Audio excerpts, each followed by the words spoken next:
You know, it wasn't that long ago, I think it was in August, Jermaine Jenas, one-time footballer, now of course top pundit on multi-broadcast platforms, if you like. He led the Love Football Protect the Game campaign, jointly organised by the FA, the Premier League, the EFL and Professional Footballers Association, amongst other footballing bodies. And he made a video which would broadcast on the organisation's websites and social media channels.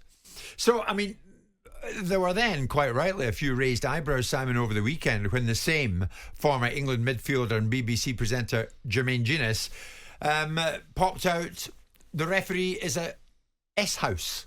Less than 2 months after he was the figurehead of that campaign that I've just mentioned. It was a North London derby. It was a key moment in the game. And he posted on Twitter, "Complete S-house of a referee. They're all ruining our game." Since then, Jermaine has apologised. "I hold my hands up. I got it wrong. I should know more than most the responsibility we have as fans, players and pundits and the impact our words online can have, as it's an area I've been vocal in. My emotions got the better of me. I apologise to the FA and all match officials." What's he apologising for? Being caught in a situation where he's made himself look foolish, hypocritical and disingenuous? Or is he apologising for the language, for the fact that he's got it wrong and that the referee didn't operate this way and no one's trying to ruin the game? I would wager you he's apologising for the fact that ultimately there's some blowback to his ridiculous observation. Well, let's find out. What did the referees think about it? The founder of Ref Support UK is Martin Cassidy. Martin, good morning to you. Is the matter over in your eyes now that Jenas has apologised? Well, it's a very shallow apology because the tweet's still up. I looked about 20 minutes ago, it was still up. So it just makes that apology look just completely shallow. And I agree with Simon, is that, he was okay to take all this money off the FA for these campaigns, I presume. And then he goes and does this, and he has done other tweets like this. And I think it's interesting, this with ex-players, pundits and current players, that you had a really good discussion, Simon, about the PFA and their involvement with what's happening with Sancho, but you never see them get involved with this sort of thing when players and clubs are tweeting stuff about referees, and they never make a statement to say they condemn any form of these behaviours. Same with the LMA. So I think there's a piece that needs to be done there where the PFA get involved with their members and the LMA doing things like this that then gets reflected at the grassroots game, where on the same day of that tweet we receive a video of a referee getting chased by a member of a club, and luckily someone stopped him, receiving a beating. So I believe it's all connected. I really do. I've seen that video. It's viral. It's being run on YouTube right now. If you're watching on YouTube and Facebook, you'll see this. This is a video of a linesman being chased in the aftermath of an under-18s match. What's your knowledge of it? What more do you know, Martin? Well, it's like a lot of things happen. I had a discussion with Simon a while back about how we can be hypocritical, the way we have a go at people and we criticise people having a go at us. But sometimes hypocrisy is all we've got left. And this video was sent to us as in confidence, to see what happens. The lad who's chasing the referee was the club assistant referee. The referee asked for his flag back. He wouldn't give him. He then, under-18 player, allegedly called him a really insulting name.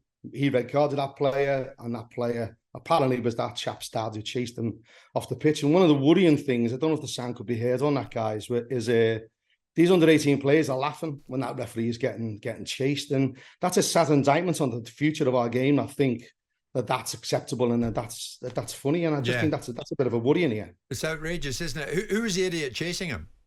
I don't know. It's attached to a club. I think it'd be unfair to mar the whole club with one person's behaviour here. But I think it's under-18s game. It's just young adults there seeing this, and again on the same weekend we got a report off a mother of a 14-year-old autistic female referee who got threatened, and they were recording him, and we're helping that family with. So it's just every level. No one seems to. The FA, look, I've had to go with the FA, and I know we have together collectively about how they haven't dealt with stuff in the past, and they've upped their game with the body cam pilots, with the points deduction, which would be great to go to pro level, but I can't see that happening. But other stakeholders in the game need to step up here with the FA and start to make the game safer together, because having someone like, a person of influence like him think it's appropriate to do that, that's just a real bad sign. Real bad sign.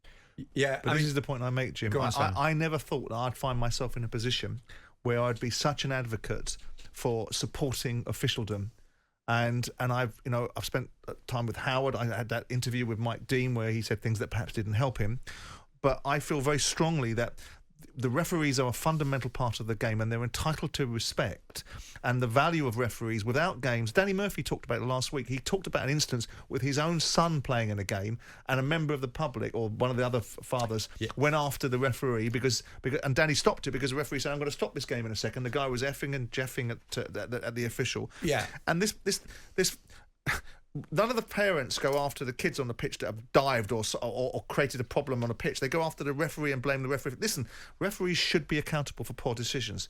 But this culture of a lack of value and vilification of referees and this complete disrespect, which is heralded by pundits. I made the point the other day about the punditry side of things, and I made it quite robustly on the show about these pundits are creating a temperature around these referees. They need to pare it back a little bit. And here you've got the hypocrisy of somebody that stood in front of a campaign. I mean, the double standards, the disingenuity and the dishonesty of standing in front of a campaign and the first instance of a referee not falling in line with something that you agree, you turn it into that. And the only reason you're apologising, and he's right, Martin, the PFA are never at the coalface when it comes to any condemnation of their members' behaviour. There'll be a coalface when they think their members are not getting something they're entitled to. And it's fundamentally wrong. And I know that the FA have looked at body cams for the referees. The culture of the way that referees are treated in this country is wrong.